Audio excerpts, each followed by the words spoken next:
사도행전 2장 21절부터 누구든지 주의 이름을 부르는 자는 구원을 얻으리라.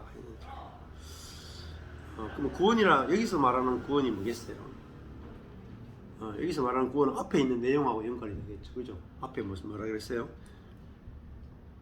위로 하늘에서 기사와 아래 땅에서 징조가 나타나서 피와 불과 연기가 나고 해가 변하여 어두워지고 달이 변하여 피가 되는 것으로부터 구원이죠. 그렇죠? 그러니까 우리가 성경을 이제 공부할 때에 여러분들이 이제 앞뒤 문맥을 보는 것이 되게 중요해요. 그래서 이제 그냥 구원하면 예수 믿고 구원받는구나 이렇게 딱 정해 놓으면은 거기에 박혀 가지고 그것밖에 생각을 못 해요. 근데 앞뒤 문맥 보면 그죠? 피와 불과 연기로부터 또 해가 어두워지고 달이 변하여 피가 되는 거기로부터 구원을 받는 거죠. 그러니까 그 옛 세계로부터 옛 하늘 옛 땅 그죠? 예. 거기로부터 우리가 구원을 받는 거죠. 그러니까 구원이라 하는 것은 결국은 그 새하늘 새 땅에 들어가는 게 구원이에요. 그렇잖아요. 옛 세계가 끝나는데 옛 세계 안에 있으면 구원이 안 될 거 아닙니까?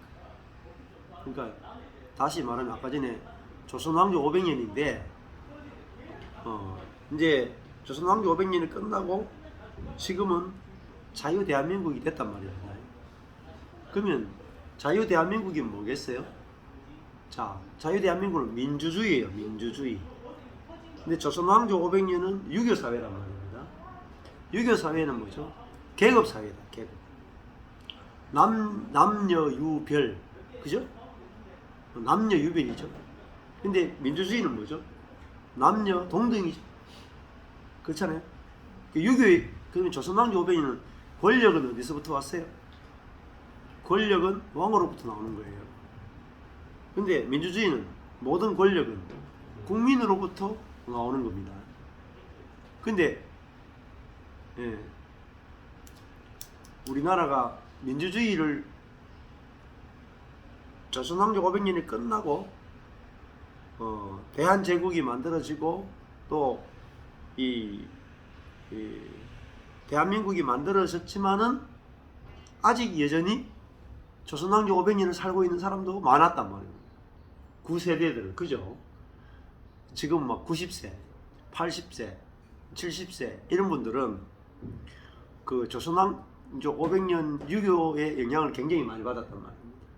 그러니까 살기는 지금 대한민국에 사는데 의식은 어디냐면 유교적 의식을 가지고 있다.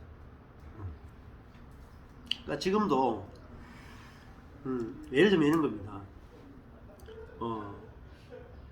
그 6.25 때 공산주의와 자본주의가 싸웠죠. 공산주의와 자본주의가 싸웠다. 그러니까 우리는 자본주의를 선택했죠. 그런데 지금 이제 국민의힘 쪽은 정치를 하는데 뭐 가지고 계속 들고 나오냐면 공산주의와 자본주의가 지금도 대결하고 있다 이렇게 계속 이야기해요. 그죠? 그 끝난 거라. 사실은 그건 끝난 싸움이라. 공산주의와 자본주의의 이념 논쟁은 끝난 시대다. 다른 시대에 온 거예요. 지금은 우리가. 근데 그리고 또 민주당은 또 어떤 패러다임을 가지고 있냐면 그 우리나라가 일제시대의 잔재에서 못 벗어났다. 거기는 이제 일본 일제시대까지 가요. 그러니까 일본으로부터 독립할 때 일본에게 많이 빌붙었던 사람들이 한 번도 척결되지 않고 남아가지고 대한민국 정부의 고위 자리를 맡았기 때문에 민주당은 일본 잔재를 처리하는 게 그 민주당의 그 수건이었어. 그래서 역사를 청산하는 거. 근데 민주당은 역사 청산을 그러면은 일본의 잔재를 청산하는 거. 그게 민주당이. 국민의힘은 공산주의 잔재를 청산하는 게 국민의힘의 그 패러다임이다. 그 두 개가 싸우는 거예요. 근데 지금 어때요? 사실 지금은 그 싸움하고 있을 때가 아니라, 예. 공산주의도 끝났고, 예? 예. 일본을 숭상하는 그것도 끝났단 말이에요. 지금은 그런 사상 논쟁을 할 때가 아니라, 지금은 민주주의가 우리나라가 됐고, 지금은 정책을 가지고 이야기해. 정책을. 예. 정책 논쟁을 해야 나라가 더 발전적이고 좋은 거단 말이에요. 민주당이 내세우는 정책이 국민들에게 경제적으로나 정치적으로나 여러 가지 측면에서 괜찮은가, 국민의힘이 내세우는 그런 정책들이 국민의 삶의 질을 더 향상시키고 자유를 향상시키고 행복을 더 향상시키는가, 이런 정책 논쟁을 벌여가면서 해나가야 더 좋은 정치가 되는 거죠. 그래서 그게 여기 와 있어야 이게 끝나야 된단 말입니다.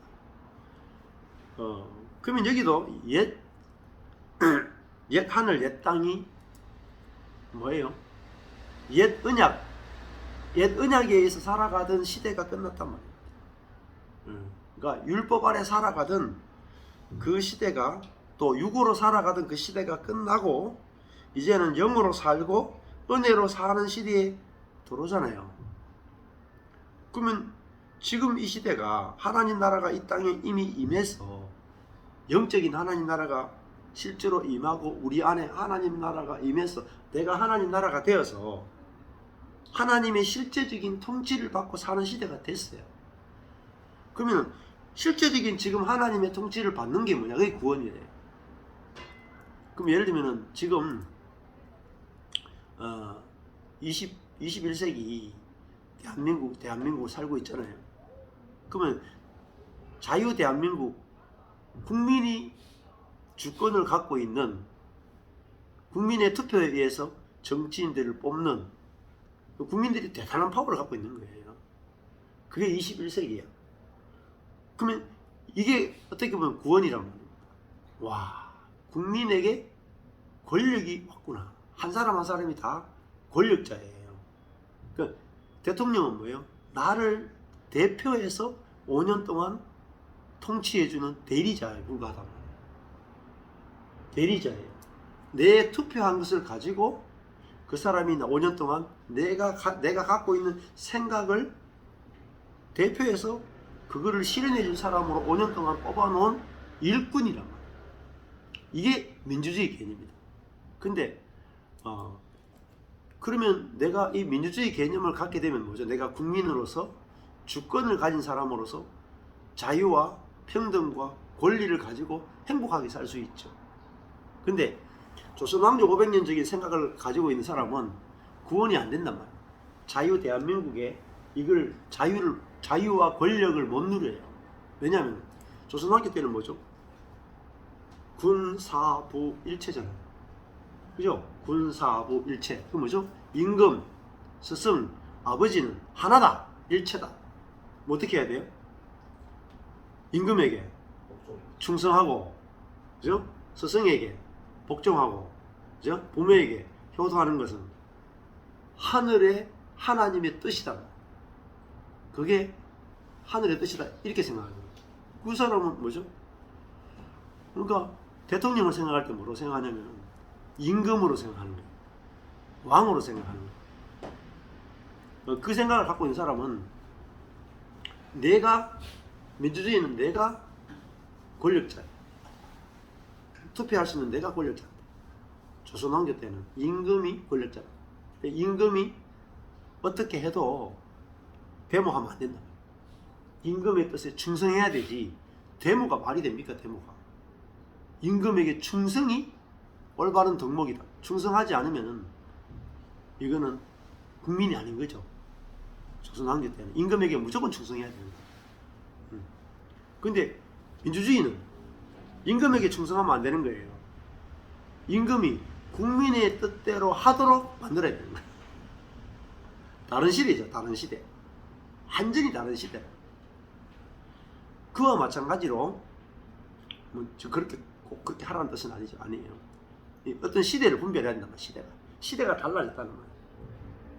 그러니까 계속해서 구약시대에는 육으로 살아야 했다.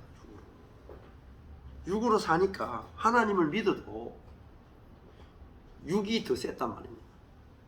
육의 정욕이 더 세가지고 내가 내 자신이 컨트롤이 안 되는 거야. 계속 죄의 지배를 받고 사단의 지배를 받고 욕심의 지배를 받고 이렇게 살았다. 그러니까 내가 뭐가 끝이 안 나겠어요? 내 안에서 악한 것이 나오는데 이게 끝이 안 나고 여기에 계속 넘어지고 이거로 말미암아 고난이 발생하잖아요. 속에서 악이 나오면 부부끼리 싸우면 자녀들이 상처를 받고 자녀들이 상처를 받으면 공부를 안 하고 티 나가니까 부모는 또 열받고, 그죠? 이게 악과 고난이 계속 반복돼요. 구약에 보면은 하나님과 이스라엘 백성이 매일 싸워요. 집안이 조용할 날이 없어요. 구약에 보면은 하나님과 백성이 연합이 안 돼요. 그러니까 뭐죠? 이스라엘 백성이 매일 고난에 들어가는 거예요. 고난에 매일 죄에 빠지는 거예요. 계속 우상 숭배에 빠지고, 그죠? 다른 사람들을 착취하고 서로 싸우고 우상 숭배하고 간음을 하고 도둑질을 하고, 서로 죽이고 서로 높아지려고 하고 하나님 나라가 안 되는 거예요. 하나님 나라. 근데 이 말세에는 뭐죠? 그런 성령이 부어지잖아요. 성령이 부어져서 예언하고 환상하고 꿈을 꾸고 하는 게 뭐냐? 그게 구원이란 말이에요. 성령이 육체에 부어져 가지고 모든 사람들이 하나님 예언한다는 말은 뭐겠어요? 하나님의 뜻을 분명하게 안단 말입니다. 하나님의 뜻이 내 안에서 알아진단 말입니다. 성령으로 말입니다. 그리고 하나님의 뜻대로 살아진단 말입니다. 그러니까 내 안에 악이 나오는 것들도 이길 수 있는 영을 받았다. 고난이 와도 고난을 이길 수 있는, 내게 능력 주시는 자 안에서 내가 모든 것을 감당할 수 있느니라 하는 게 구원이다. 근데 이게 전체가 구원이에요. 구원이라는 굉장히 넓은 거예요. 그래서 그거를 김성현 교수가 모든 악과 모든 고난으로부터 해방되는 게 구원이다. 그죠? 그러니까 죽어서 지옥 가는 것도 악이고 고난이죠. 내가 가난한 것도 고난이죠. 싸우는 것도 악한 거죠. 부부 싸움도 악한 거죠. 부모 자식이 갈등을 겪는 것도 악한 것이고 고난이죠. 그 모든 것으로부터 다 해방되는 것을 뭐라고 부르냐면 구원이라고 합니다. 근데 이거 없이 딸랑 죽어서 천국만 간다, 이것만을 구원으로 정해놓으면 현재적인 구원은 안 되는 거예요. 현재적으로. 가족 간에 다투고 싸우고 상처 주고 이혼하고 우울증 걸리고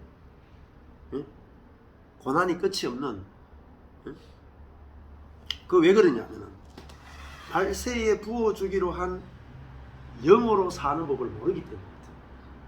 그래서 말세에 성령을 모든 사람이 받으면은 예언하고 환상하고 꿈을 꾼다 하는 건 뭐죠? 성령으로 사라지게 되는 거예요. 그러니까 구약시대 때 선지자들이 놀라운 삶을 살죠. 안 그렇습니까? 사무엘을 보십시오. 엘리야를 보십시오. 엘리사를 보세요.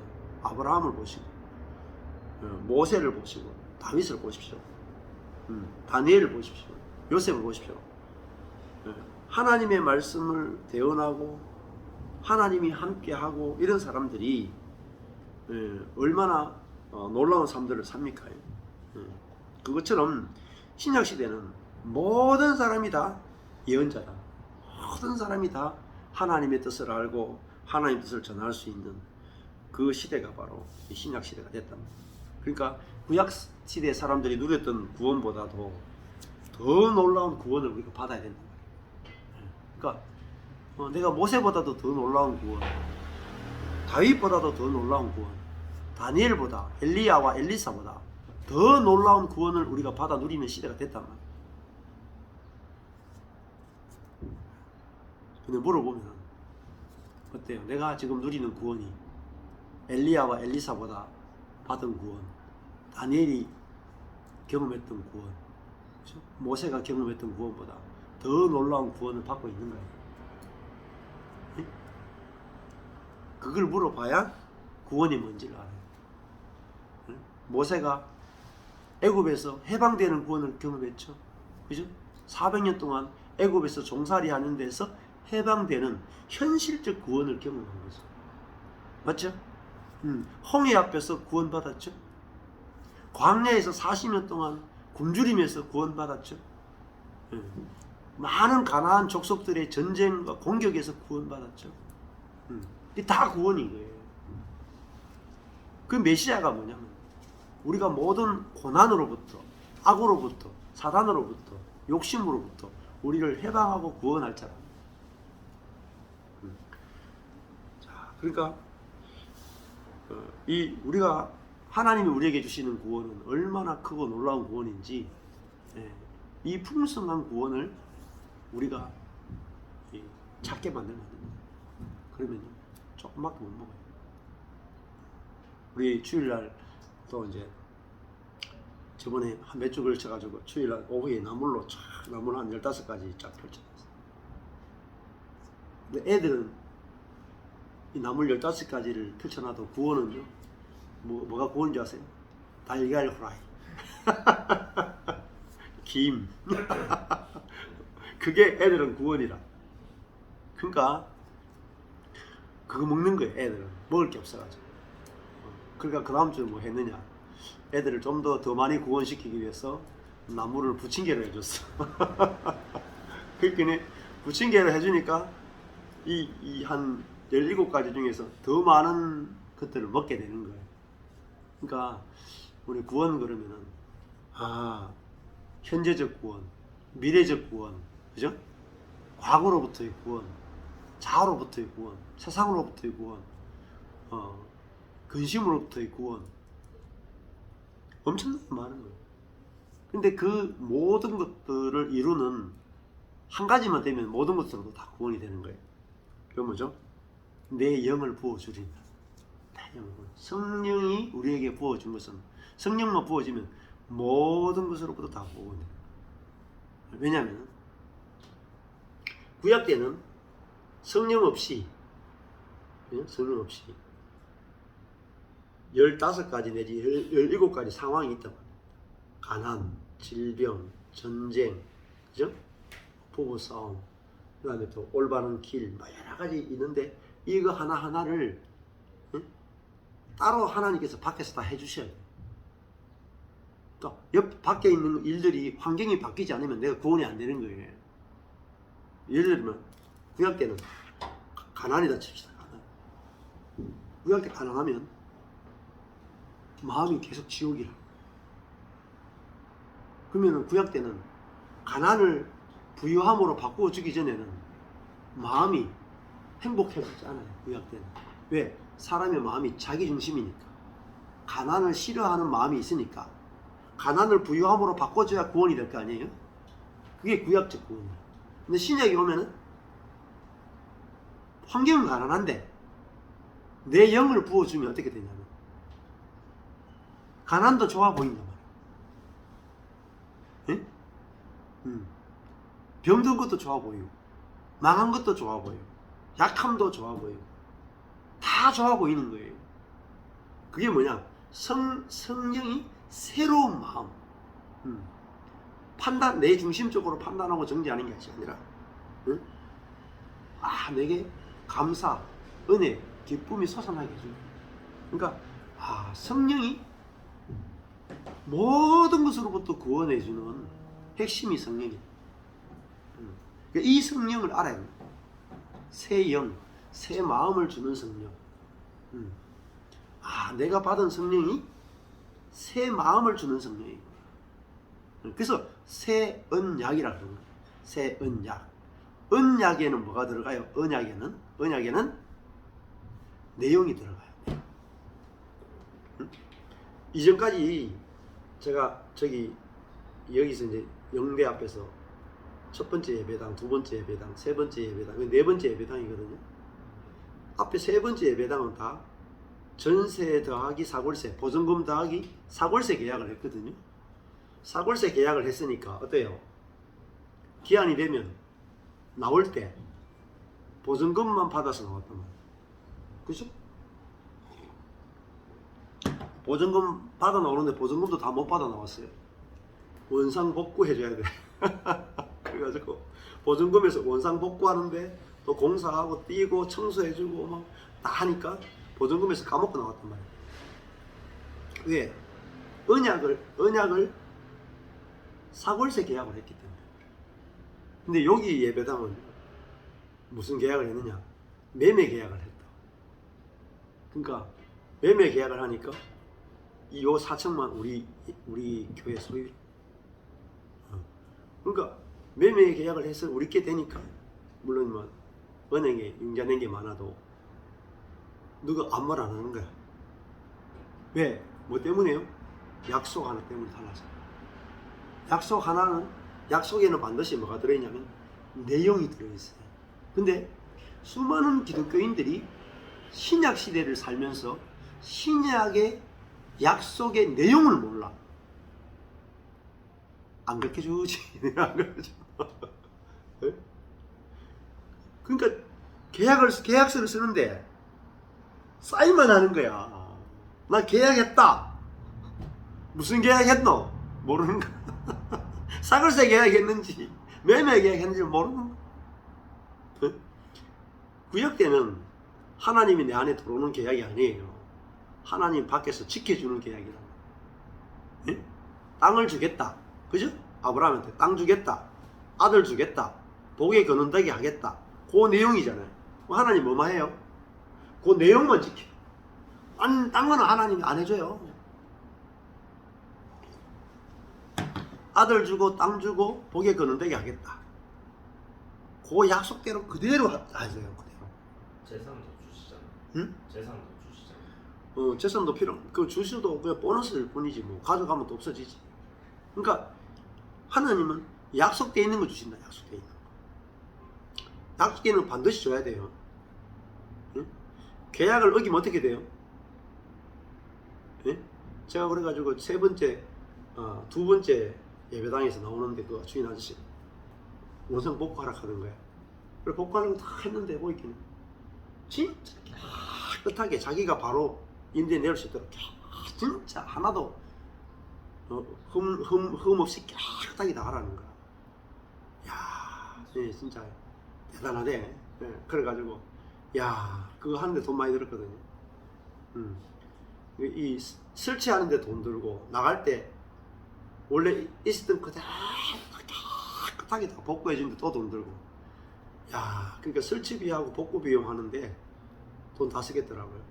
그때 진짜 많이 배웠어.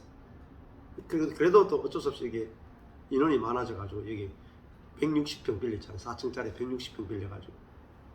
그래도 돈이 많이 들었어요. 한 달에 뭐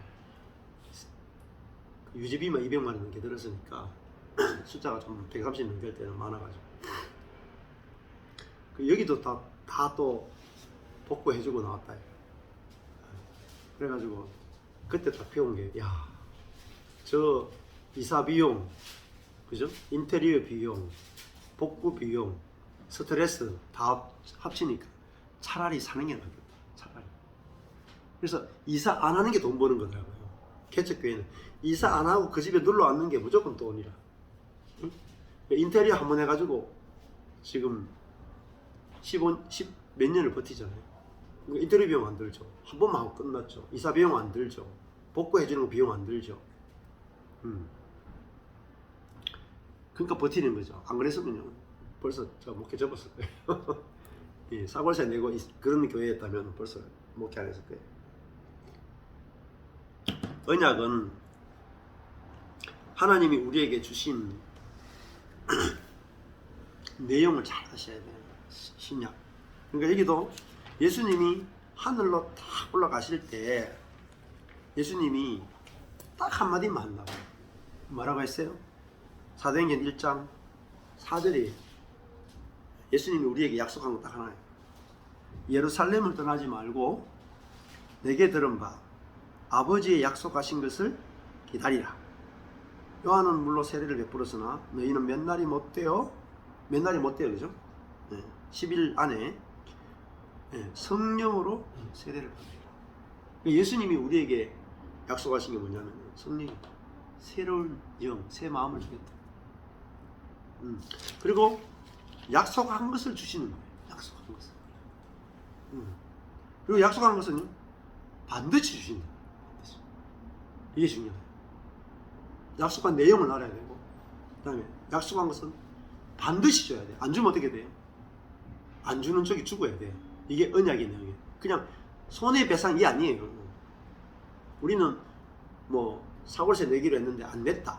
그럼 안 냈는 만큼만 보상하면 되잖아요. 보증금에서 까고 나오면 돼.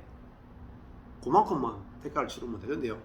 언약은요, 뭐냐면 반드시 짐승을 잡아 죽이거든요. 피가 필요해요. 피. 여기 조금 전에 말했던 피와 불과 연기도요. 전부 다 언약식이 나오는 있잖아요. 짐승을 잡을 때 피 죽이죠.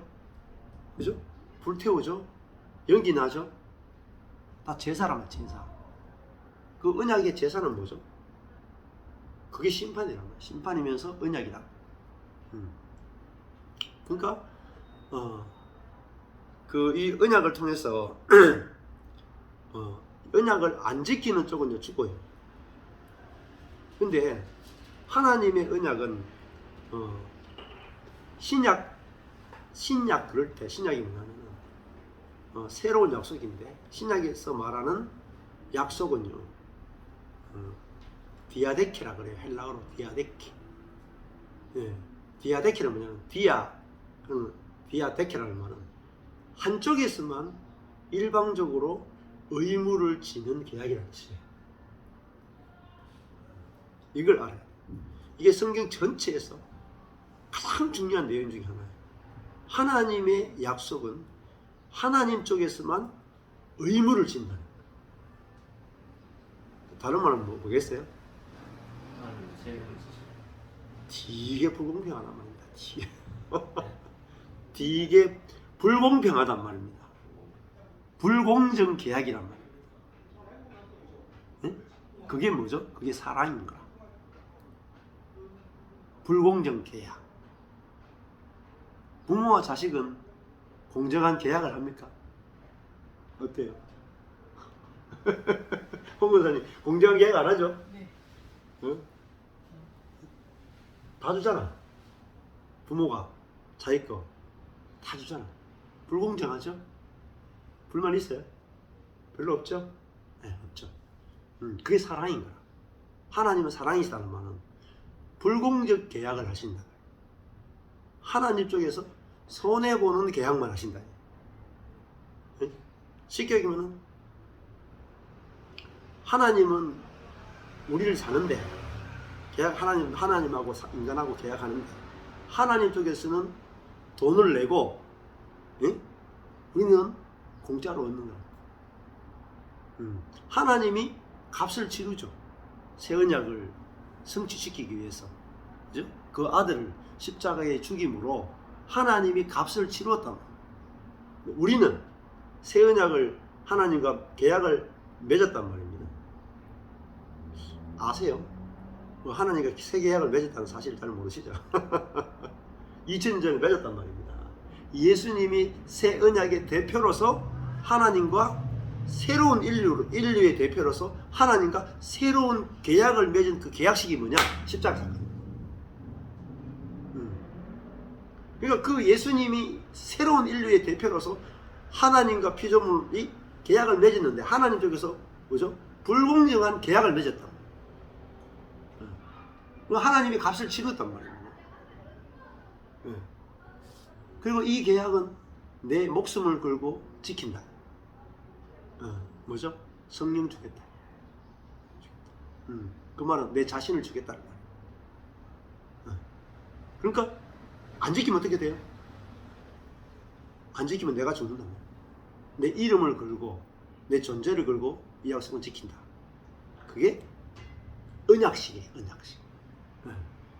그래서 아브라함 때도 하나님이 아브라함에게 아들 주겠다고 그러고 어떻게 해요?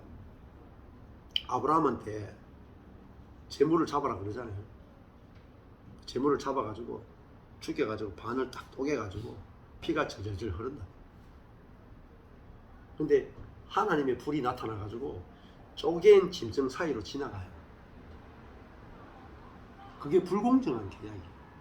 왜냐하면 원래 하나님과 사람이 언약을 맺으면은 하나님의 불과 아브라함이 같이 손을 잡고 딴딴따단 같이 그 위를 지나가야 돼. 네, 그 위로. 그래서 이 약속을 어기는 쪽이 이 재물처럼 죽겠다라는 게 언약의 핵심이에요. 근데 아브라함은 안 지나가잖아요. 하나님만 지나가잖아요. 그 하나님의 언약은 항상 불공정한 계약이에요. 이 사실을 아셔야 돼요. 그러니까 창세기 때도 선악과를 먹으면 죽는다라는 계약도 아담과 맺었던 것도 언약이에요. 언약. 근데 그것도 행위 언약이 아니고 은혜 언약이라. 이 부분을 이제 청교도들이 아닌 사람들이 잘 이해를 못해요. 그러니까 행위 언약으로 변질시켜 버립니다.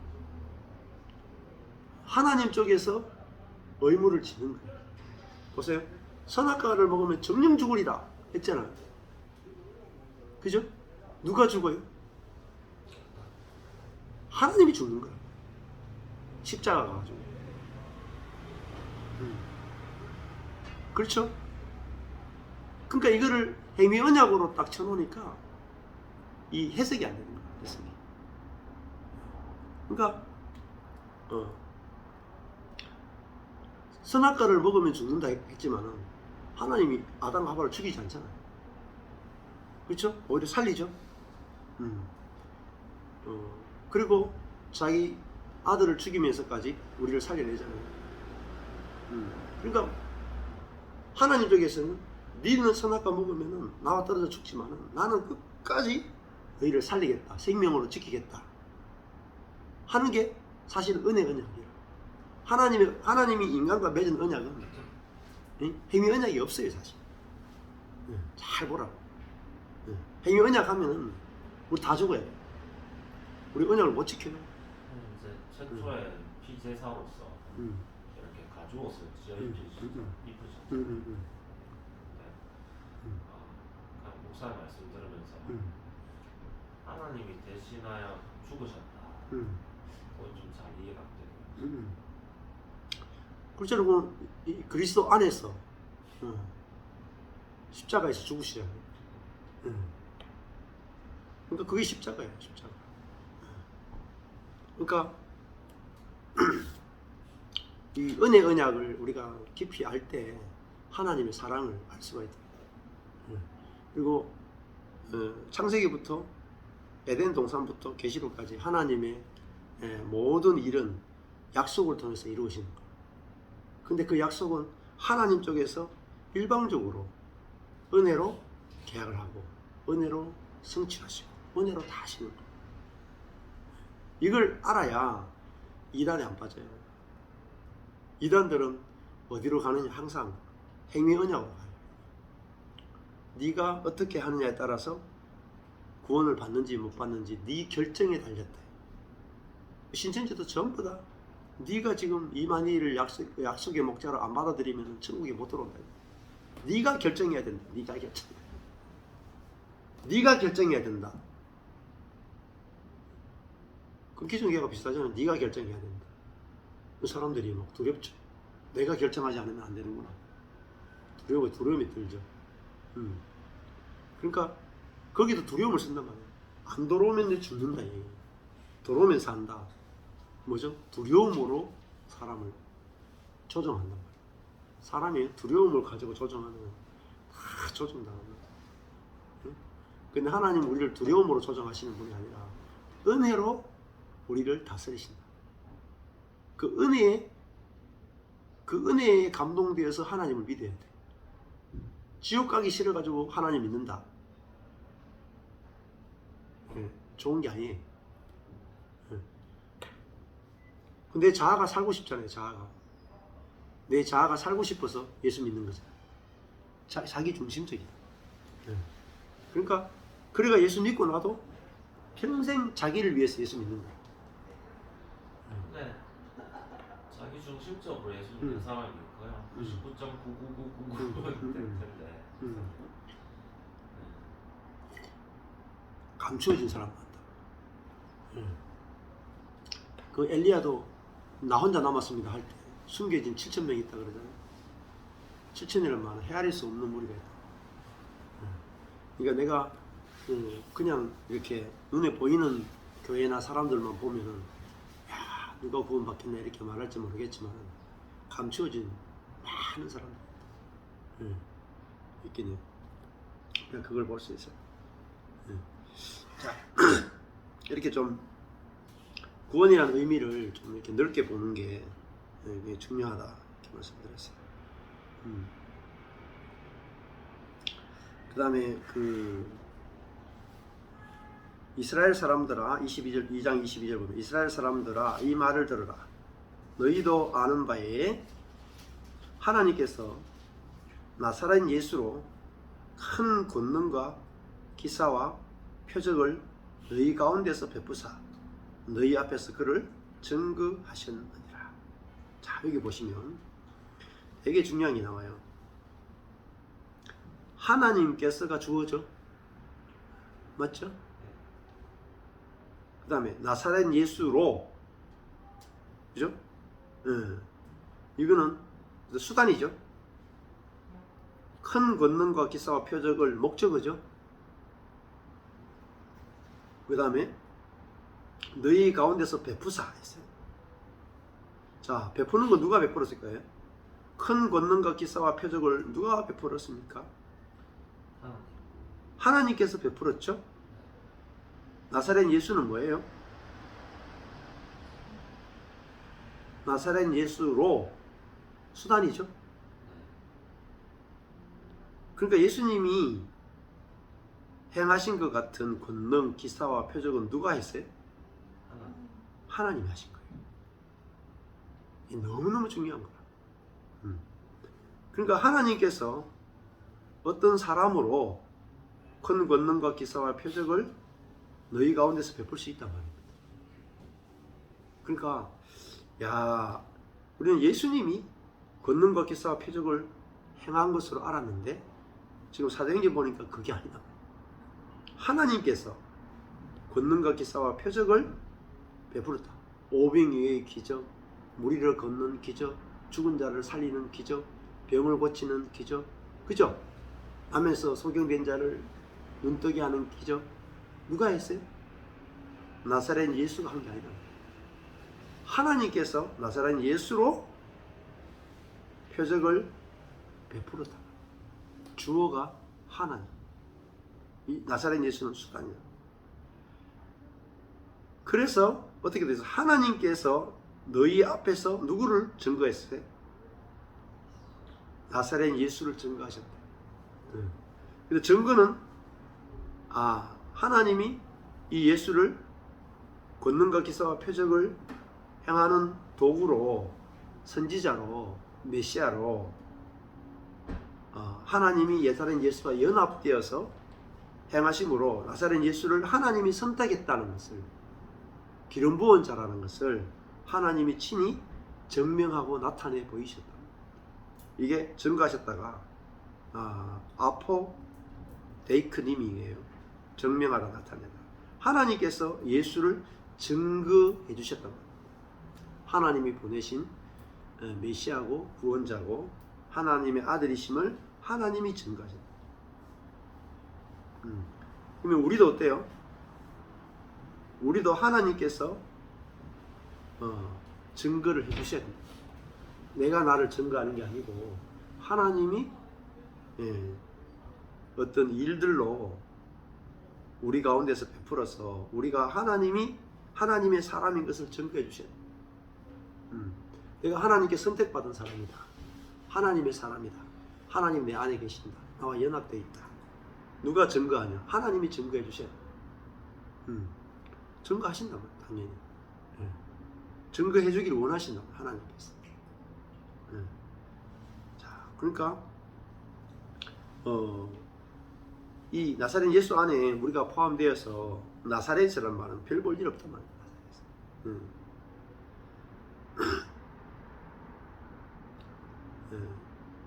그래서 이제 이 사도행전에 보면 이런 이제 부분들이 굉장히 중요한 거죠.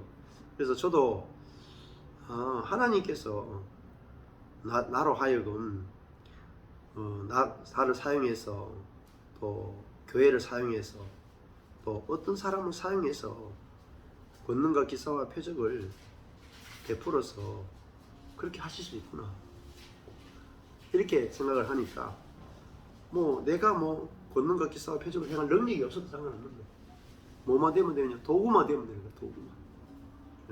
도구만 되면 되니까 너무 쉬운 세계잖아요. 우리가 우리는 하나님이 쓰시는 도구구나. 그게 쉽죠. 그래서 하나님이 모세한테 뭐라고 말하냐면 야 바로한테 가서 하나님의 백성을 보내라고 이야기해라. 그럼 모세는 뭐 가서 이야기한다고 듣겠습니까? 이렇게 말해도 아니 가서 이야기해라. 그럼 모세는 가서 바로에게 이야기하는 거야. 하나님이 하나님 백성을 내보내라고 했다. 그랬더니 말을 했죠. 그럼 모세 그 바로가 말을 안 듣잖아요. 그러니까 하나님이 10가지 재앙을 통해서 하나님이 모세를 보냈다는 사실을 증거해 주시는 거예요. 그 증거 누가 하냐? 하나님이 하시는 거예요. 이 일을 누가 하시냐? 하나님이 하시죠. 모세는요 그냥 하나님의 손에 들린 지팡이와 같은 존재로. 그러니까 내가 나사렛 사람이면 되는 거예요. 나사렛 쉽잖아요. 하기 쉽단 말이에요. 신앙생활은 나를 바꾸거나 내가 막 은사를 많이 가지고 있거나 내가 뭔가를 소유하는 게 아니라 그냥 하나님의 영만 성령만 내가 소유하고 있으면 성령이 쓰시는 도구구나만 알면 되는 거예요. 그러면은 뭐 하나님이 일하고 싶으면 일하고 싶지 않으면 일하지 않는 거잖아요. 근데 모세가 바로한테 가라 그랬을 때 갔어요. 내 백성을 보내라 그러고 말하라 그랬어요. 말을 했어요. 하나님 10가지 재앙을 안 일으켜. 안 일으키면 누구 책임이에요? 모세 책임 없어. 얼마나 쉬워요. 모세가 10가지 재앙을 일으켜야 되는 게 아니라니까. 모세가 가면 하나님이 10가지 재앙을 통해서 하나님이 모세를 쓰고 있다는 사실을 증거해 주신다. 그러니까 예수님도 가니까 하나님의 손에 성령에 이끌려서 가니까 하나님이 예수를 증거해 주셨다고. 그러니까 우리도 다 하나님의 아들들이다. 하나님이 우리를 하나님이 보낸 사람으로 다 증거해 주신다. 누구에게요? 모든 사람이 그렇게 하신다. 모든 사람. 응? 예수님에게 그렇게 했다면 신약시대는 모든 육체에게 성령을 부어준다는 말. 모든 사람이 성령이 쓰시는 도구가 된다는 말. 너무 놀라운 시대인데 이거를 가려놔가지고 아니 나 같은 시시한 사람이 뭐 되겠습니까? 야, 좀 유명한 목사님, 뭐 조영계 목사님이나 뭐 좀 유명한 그런 분 돼야 안 되겠습니까? 신학교 나와야 되지 않겠습니까? 뭐 40일 금식해야 되지 않겠습니까? 아니, 이게 120명 전체가 다 성령을 받았죠. 120명 전체가 다 뭐죠? 네. 하나님이 그들을 통해서 하나님을 증거해 주셨다. 자, 그래서 예수님은 뭐죠? 하나님을 증거하시는 분이다. 아버지를 보여주는 분. 우리도 마찬가지예요. 우리의 영광이 뭐냐? 아버지를 보여줄 자라. 이게 신약시대에 하나님 주시는 축복이 되었습니다. 여기까지 하겠습니다. 예, 하나님 아버지 감사합니다. 우리는 우리 자신을 증거하기를 원하지만은 하나님은 우리를 통해서 당신을 증거하기를 원하심을 인해서 감사합니다. 우리가 우리 자신을 자랑하고 우리 자신을 증거하려면은 능력과 지혜가 없이 사람들에게 우리 자신을 나타낼 수 없음을 고백합니다. 그러나 우리가 하나님이 당신을 증거하시는 도구로 우리가 쓰이는 데 있어서는 아무 능력도 아무 지혜도 필요 없고 그냥 마른 막대기기만 되고 바치기만 하면 되고 흙이기만 하면 되는 사람이면 되는 이 세계로 우리를 옮기시고 보여주신 것을 감사합니다. 우리가 생명의 성령, 살리는 성령, 새 창조의 성령, 새 마음의 성령이 우리 안에 계심을 인해서 감사합니다.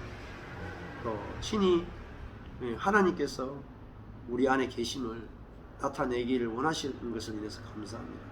이것이 알아지고 믿어져서 누려지는 삶들이 매일매일 경험될 수 있도록 은혜 베풀어 주옵소서. 예수님 이름으로 기도했습니다. 네. 시행 가시